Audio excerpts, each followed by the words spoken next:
नमस्कार त्रिमूर्ति के सारे सभासदों को। ये हफ्ते में 29 तारीख को मतलब 29 सितंबर को होने वाली जो वार्षिक सर्वसाधारण सभा जिसको एजीएम कहते हैं, वो एजीएम के बारे में युवाओं के तरफ से काफ़ी सारी जानकारी दी गई है, परंतु फिर भी काफ़ी लोग सवाल पूछ रहे हैं, भाड़ा कब आने वाला है, मीटिंग में हम आ सकते हैं या नहीं आ सकते। और भी कई सारे सवाल है। कमेटी ने जो प्रश्न भेजे हुए हैं उन्होंने जो लेटर निकाला हुआ है 15 सितंबर को, तो वो लेटर में जो मुद्दे लिखे गए हैं, तो वो मुद्दे क्या है, हमें वहाँ पे मीटिंग में क्या करना है, तो ये सारी चीज़ों के लिए ये एक वीडियो बनाया गया है। ये वीडियो देखकर आप सभी अपना निर्णय ले सकते हैं। और अगर हम मीटिंग में जा रहे हैं तो किस प्रकार से वहाँ जाना है, किस प्रकार से हमें वहाँ पे सवाल पूछने हैं, इस हेतु ये वीडियो निर्माण किया जा रहा है। तो सबसे पहली बात कि जो 15 सितंबर को ये नोटिस निकली, ये 15 सितंबर को नोटिस निकली, परंतु ये ग्रुप पे आई हमारे 17 सितंबर को। और कमेटी ने पहले ही गणपति की छुट्टी के लिए व्हाट्सएप ग्रुप पे संदेश भेजा गया था कि ये कालावधि तक ऑफिस बंद रहेगा। अगर ऑफिस बंद रहेगा तो ये नोटिस निकली कैसे, और ये अगर नोटिस 15 तारीख को निकल गई तो ये नोटिस 2 दिन बाद क्यों भेजी गई? क्योंकि कोई भी एजीएम रखने से पहले जो तारीख पे नोटिस निकलेगी और जो तारीख पे मीटिंग होगी, ये दिन निकाल के बीच में 14 दिन का अंतर होना चाहिए। और ये 14 दिन का अंतर, इसका कैलकुलेशन करके इन्होंने 15 तारीख का लेटर निकाल दिया। तो सबसे पहले यहीं पे ये लोग फंस गए कि ये लोग 15 तारीख को लेटर निकाल दिए। चलो छोड़ो, वो भी छोड़ो। 29 तारीख को उन्होंने मीटिंग रख दी गई। तो वो मीटिंग जो उन्होंने रखी है, उसके सारे जो मुद्दे हैं वो एक एक करके मैं अभी पढ़ता हूँ, और उसके ऊपर क्या कहेंगे हम लोग, क्या करने वाले हैं, वो आपको बताना चाहता हूँ। तो सबसे पहले की संस्थेच्या 22 ऑगस्ट 2023 रोजी झालेल्या सर्वसाधारण सभेचे इतिवृत्त वाचून करून मंजुरी देणे। जो 22 अगस्त 2023 को जीबीआर हुई थी, वो जो सभा हुई थी, तो उसका जो भी जानकारी वो सभा में क्या हुआ था, ये पढ़ के दिखा के आपसे मंजूरी लेना। तो वो जो भी पढ़ के दिखाएंगे वो आपको साफ तरीके से सुनना है, और उसमें कोई भी तफावत आए तो बिना झिझक, बिना डरे, आपको भाड़ा मिला हुआ हो या नहीं मिला हो, हमारा भाड़ा कोई भी रोक नहीं सकता। हमारा भाड़ा देना बिल्डर को अनिवार्य है, कोई भी यहाँ पे हमारा भाड़ा रोक नहीं सकता। तो बिना डरे, बिना झिझक उठ के हमें सवाल पूछने हैं कि ये मुद्दा यहाँ पे नहीं हुआ था, तो हम इसे मंजूरी नहीं देंगे। दूसरा मुद्दा है सन 2024 ते 2025 साठी संस्थेच्या लेखापालाची नेमणूक करणे। 2024 और 2025 ये साल के लिए लेखापाल मतलब ऑडिटर, इसकी उन्हें नियुक्ति करनी है। तो ये नियुक्ति करना यही साल क्यों इन्हें याद आया? पिछले 4 सालों से सोसाइटी का एक बेसिक काम होता है कि ऑडिट करना, ये खर्चा कहाँ से आया, किस बात के लिए खर्चा किया गया, ठीक है, ये सारी जो चीज़ें होती है। तो ये सारी चीज़ें 4 साल पहले तो याद नहीं आई। युवाओं ने जब मोर्चा संभाला, युवाओं ने, सब लोगों ने इनके खिलाफ जब कंप्लेंट डालना शुरू कर दिया, तो इन्हें दिखाने के लिए कि हम भी काम करते हैं, एसआरए में दिखाने के लिए ये सब नाटक चालू है। तो ये जो है, तो हम साफ तरीके से कहेंगे कि वो जो लेखापाल है उसकी प्रोफाइल हमें भेज दीजिए, हम चेक करेंगे। और अभी आपको ज़रूरत क्यों पड़ी, जब आपका कार्यकाल ख़त्म होने वाला है, अभी क्यों ज़रूरत पड़ी है आपको? तो ये सीधा सवाल आप पूछ लो कि हमें ये मंजूर नहीं है, जब तक हमें वो लेखापाल की हमें जानकारी नहीं मिलती। और हमें पिछला जो भी ऑडिट किया है 4 सालों में, आपने क्या खर्चा किया है, कहाँ से पैसा आया है, किस बारे में खर्चा हुआ है, वकील का पैसा किधर से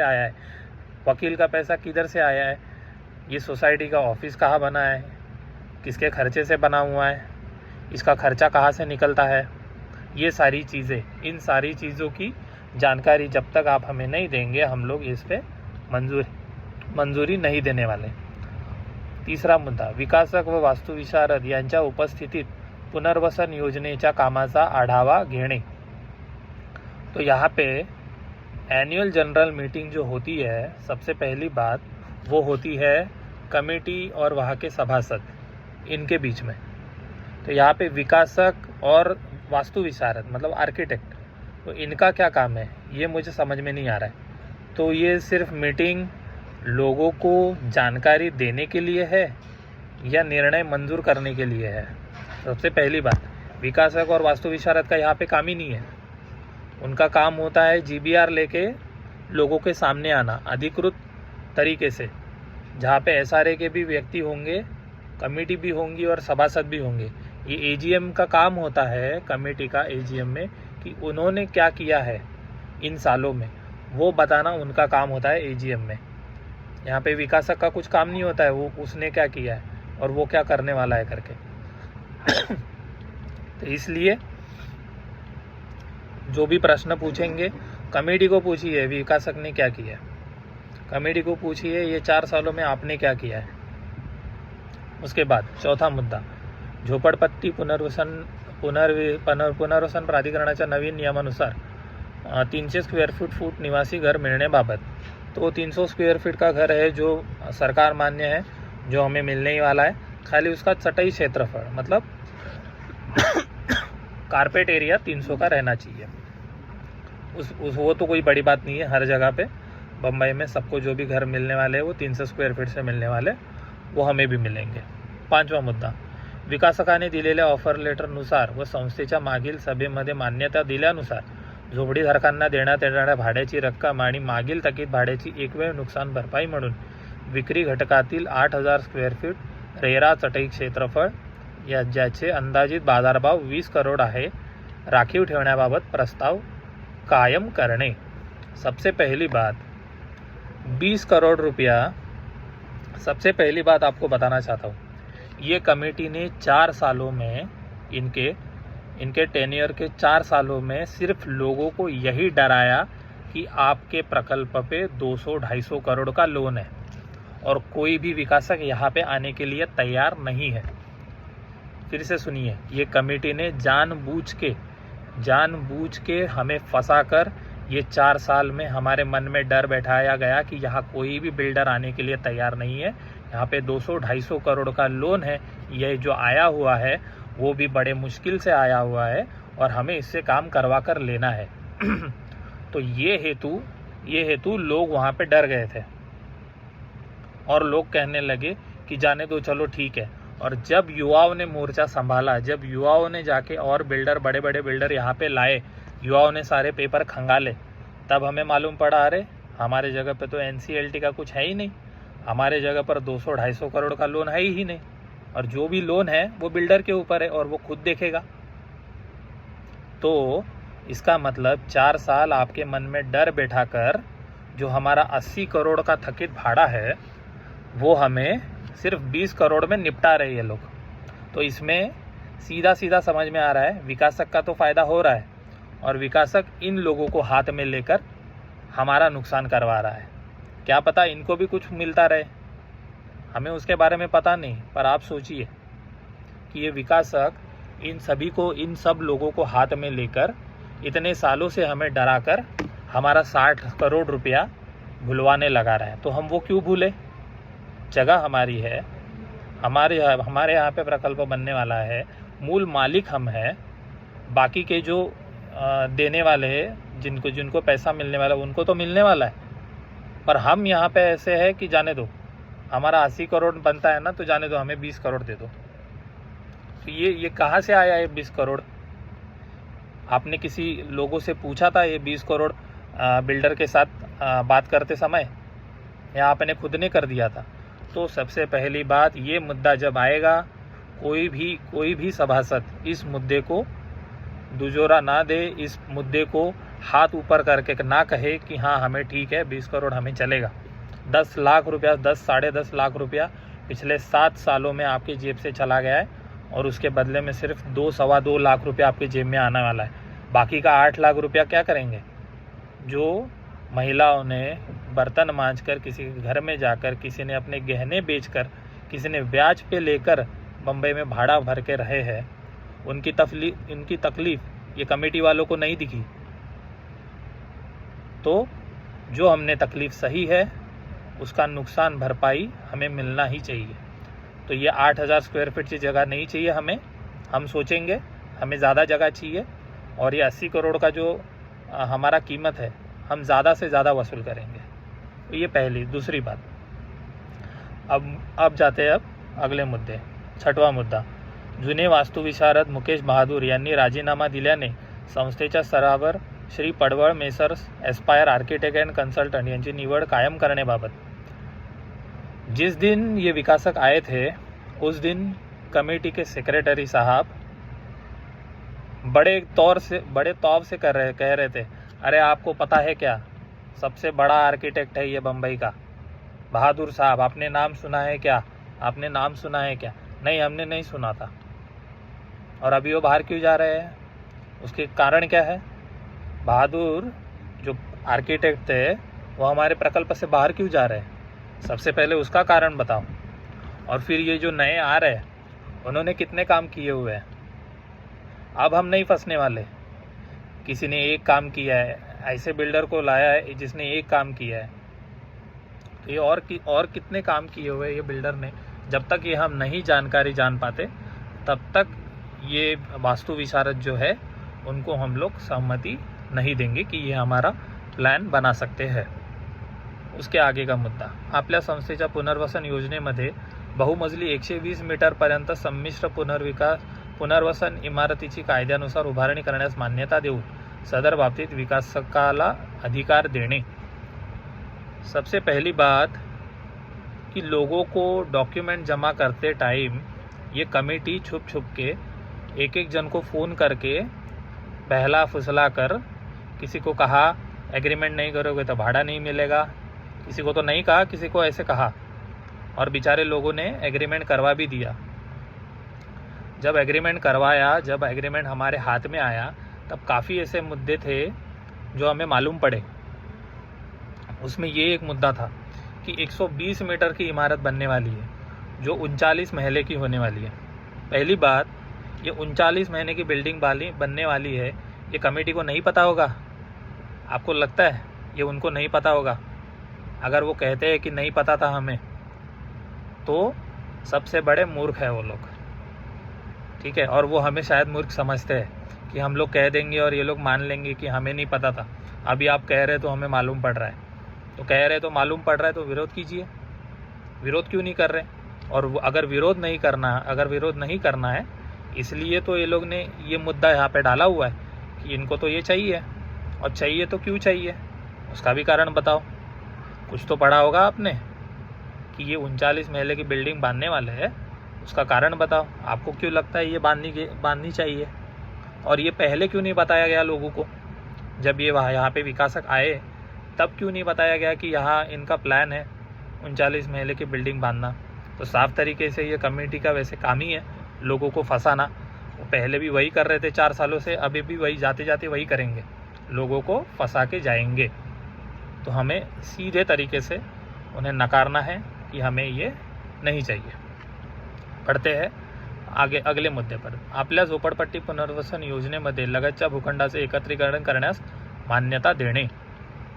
ओके, तो ये लगतचा भूखंड मतलब हमारे पास में का ही एक और जगह वो लोग हमारे अंदर लेने वाले हैं। तो ये 15 सालों के बाद क्यों ऐसा लगा कि हमारे बाजू वाला कोई तो एक जगह लेना चाहिए? किसका जगह है वो जगह किसके नाम पे है? वो बीएमसी का जगह है, कलेक्टर का जगह है, या किसी प्राइवेट ओनर का जगह है? ये तो हमें जानकारी मिलनी चाहिए वो किसका जगह है। और उसकी जगह मिलने के लिए बिल्डर क्या करने वाले हैं? उन्हें पैसा देने वाले हैं। वहाँ के झोपड़ी धारक क्या करने वाले हैं? उन झोपड़ी धारकों को भी हमारे प्रकल्प में लाने वाले हो। तो पहले ही हमारे प्रकल्प में 736 लोग हैं, उसके बाद आएंगे फिर वो जो लैंड वो लोग लेने वाले, वो जगह वो लोग लेने वाले हैं, वहाँ के भी लोग आएंगे और कुछ और तो मैंने सुना कि और पीटीसी के भी लोग आएंगे। तो मतलब क्या है, यहाँ पे खड़ी झोपड़पट्टी बनने वाली है क्या? ये इस बारे में आगे भी बात करेंगे जो पीटीसी का मुद्दा है। तो सीधे तरीके से इस सारी जानकारी ले ले, भूखंड किसका है, कैसे, कौन इसका मालिक है, इसके लिए बिल्डर क्या करने वाला है, कहाँ से पैसे देने वाला है उनको, वो लोग भी हमारे साथ आने वाले हैं या नहीं, ये सारी चीज़ें हमें उनसे पूछनी है। 9वा मुद्दा, आयत्या वेळी आलेल्या विषयांवर अध्यक्षांच्या परवानगीने चर्चा करून निर्णय घेणे। आयत्या वेळेला आलेला, अभी जो उस समय पर आएंगे विषय, उन पे सिर्फ अध्यक्ष की परवानगी, अध्यक्ष अगर हो हाँ बोलेंगे तो फिर उस विषयों पर चर्चा होगी। तो हमें यही कहना है कि अगर प्रश्न जाएंगे नहीं तो चर्चा होगी नहीं, और आपको इस मीटिंग में ज़्यादा से ज़्यादा प्रश्न, ज़्यादा से ज़्यादा सवाल इस कमेटी को पूछने हैं कि 4 सालों में आपने क्या किया ये बताओ। विकास क्या करेगा, क्या करने वाला है, ये हम बाद में देख लेंगे, परंतु इन 4 सालों में आपने क्या किया ये बताओ। इन 4 सालों में अध्यक्ष जी ने पुलिस स्टेशन में जाकर ऐसा जवाब क्यों दिया कि कश्यप मेहता ने हमारा प्रकल्प बचाया, इसका जवाब दो। हमारे प्रकल्प के अध्यक्ष जी, उनसे आप पूछिए कि आपने ऐसा लिख के क्यों दिया, उनसे उत्तर लीजिए। जिसके लिए आप झगड़ रहे थे, जिस व्यक्ति के खिलाफ झगड़ रहे थे, जो दानव था वो भगवान कैसे बना, उसका हमें उत्तर चाहिए। 2021 में कृष्ण कमल जी सेक्रेटरी NCLT कोर्ट में लिख कर देते हैं कि SRA ने किया हुआ सनशाइन बिल्डर के ऊपर 13(2) उसके निकालने वाला जो ऑर्डर है वो इल्लीगल है। 2011 से सत्ता में आने के लिए जो झगड़ रहे थे, 2011 से इन्हें इस सनशाइन बिल्डर को निकालने के लिए जो लोग झगड़ रहे थे, वो 10 साल बाद पेपर पे, कोर्ट में एफिडेविट पे लिख के देते हैं कि ये निकला हुआ ऑर्डर इल्लीगल है और सनशाइन बिल्डर रहना चाहिए। तो सोचिए दोस्तों, ये अपने सभासदों को धोखा दे सकते हैं, तो ये लोग भरोसे के लायक है या नहीं है। राक्षी डेवलपर को लाते टाइम भी इन्होंने काफ़ी सारी जानकारी नहीं दी, युवाओं के तरफ से सारी जानकारी दी जा रही थी, परंतु फिर भी इन्होंने, इनका प्रयत्न जो भी है सफल तरीके से इन्होंने यहाँ पे लाया और राक्षी बिल्डर को अंदर यहाँ पे घुसाया गया। हमें उससे तकलीफ़ नहीं है, वो काम करे, भाड़ा भरे, हमें उससे तकलीफ़ नहीं है। तकलीफ़ इस कमेटी से है जो हमें इतने सालों से फंसा रही थी विकासक के साथ मिलकर। तो यही मौका है आप सभी को, जितने भी आपके सवाल है वो पूछने का। आगे वाले, अभी जो भाड़ा आया हुआ है, जिन लोगों को भाड़ा आया हुआ है और जिनको नहीं आया हुआ है, वो कब आने वाला है, ये भी सवाल पूछिए। बिल्डर कब भाड़ा देने वाला है, ये सवाल पूछिए। प्रकल्प कब चालू होगा, ये सवाल पूछिए। कितने साल में पूर्ण होगा, ये सवाल पूछिए। ये सब आपके हक के सवाल है, ये आपने पूछने चाहिए, ठीक है। और जब आप मीटिंग में जाओगे, तब मीटिंग में जाते वक्त आपको आपके साथ आधार कार्ड लेकर जाना है। पात्र सभासद, जैसे इन्होंने लिखा है कि पात्र सभासदों को अंदर एंट्री दी जाएगी। AGM में पात्र सभासद भी जाते हैं, उनके अन्य सभासद भी जाते हैं। कमेटी अगर अच्छी हो, बम्बई में काफ़ी कमेटी अच्छी है जो बाकी के लोगों को भी आने देती है, क्योंकि उनको लगता है कि अगर मुद्दे निकलेंगे, प्रश्न निकलेंगे तो उनके ऊपर सुझाव भी निकलेंगे। परंतु ये कमेटी, उनकी मंशा ठीक नहीं है, आपको पहले से ही जानते हैं, हम तो बहुत पहले से जान चुके हैं। तो ये लोग सिर्फ पात्र सभासदों को ही अंदर आने देंगे। तो जो भी पात्र सभासद है, भारी संख्या में यहाँ पे आइए, अपना आधार कार्ड लेकर आइए। जब भी आप अंदर जाओगे, तब हो सकता है कि पहले ही एक पेपर पर जो मीटिंग के बारे में जानकारी होगी, किस बारे में ये मीटिंग है वगैरह, वो पेपर होगा, वो पेपर पर पहले पढ़ के लीजिए। अगर आप ऐसा कर सकते हो कि कमेटी को कहो कि हम लोग मीटिंग होने के बाद इस पर सही करेंगे, तो भी चलेगा। और अगर वो कहते हैं कि नहीं, पहले आपको साइन करना पड़ेगा फिर अंदर भेजेंगे, तो कहो कि हमें पहले पढ़ना है, हम पहले पढ़ेंगे, समझेंगे, उसके बाद वहाँ पे सिग्नेचर करेंगे या फिर अपना अंगूठा लगाएंगे। तो वो अंगूठा लगाने के बाद, पढ़ने के बाद, समझने के बाद आप वहाँ पे सिग्नेचर कीजिए। और जैसे ही आपने अपने दस्तखत किए तो उसके नीचे फटाक से आपको 29 तारीख की डेट डालनी है, वहाँ पे अपनी तारीख डाल देनी है। और वहाँ पे चाहिए तो लिख भी दीजिए AGM करके। तो इसका मतलब वो जो अपने हस्ताक्षर किए हुए हैं, जो अपने दस्तखत किए, वो किसी और गलत चीज़ के लिए इस्तेमाल नहीं होंगे।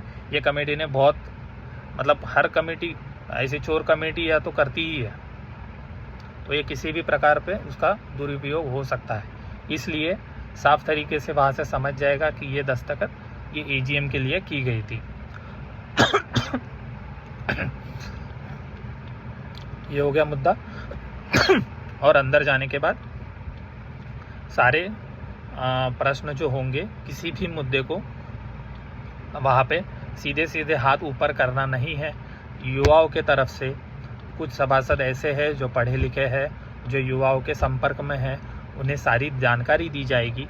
उनके नाम, उनके नंबर आप सभी को दिए जाएंगे और कहा जाएगा कि अगर इस व्यक्ति ने हाथ ऊपर किया तो ही आपको हाथ ऊपर करना है। जिन सभासदों को समझ में नहीं आएगा कि ये स्थिति में क्या करना है, ठीक है, तो कोई भी प्रश्न पूछने के बाद जल्दबाजी में हाथ ऊपर ना करें।